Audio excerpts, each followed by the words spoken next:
చల్లలమ్మంగా చనికట్టు తొడిగిని గొల్లెతలను దొంగ కూగూగూ ఇల్లిల్లు తప్పాక ఇందరి పాలిండ్లు కొల్లలాడిన దొంగ కూగూగూ.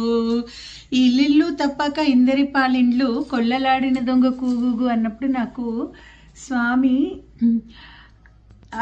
గోకులంలో తానే గోవులుగా, గోపబాలులుగా, గోపికలుగా, ఇన్ని రకాలుగా మూర్తులుగా తానే బ్రహ్మదేవుడి పిల్లల్ని తీసుకుని వెళ్ళిపోయినప్పుడు ఇన్ని రూపాలుగా అజాయమానో బహుధా విజాయితే కదా, అసలు జన్మే లేనివాడు ఇన్ని రూపులుగా తానే ఉన్నాడు.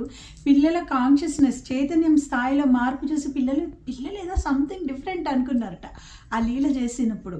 పిల్లలకి తల్లుల మీద, తల్లులకి పిల్లల మీద విపరీతమైన ప్రేమ వచ్చిందనమాట. అయితే ఈ తల్లులు ఆ పిల్లల్లో ఉన్నటువంటి ఆ అమృతమయమైనటువంటి ఆ సాన్నిధ్య ప్రభావానికి పిల్లల్ని ఇంకా ప్రేమగా చుట్టం మొదలుపెట్టారు.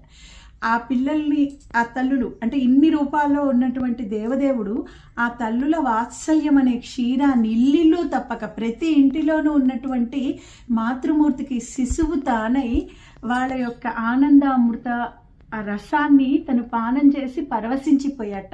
ఈ లీల విన్నప్పుడు మనం కూడా రజగోకులంలో ఒక్కళ్ళుగా ఉంటే బాగుండు అనిపిస్తుంది కదా, అనిపించకుండా మాత్రం ఉండదు.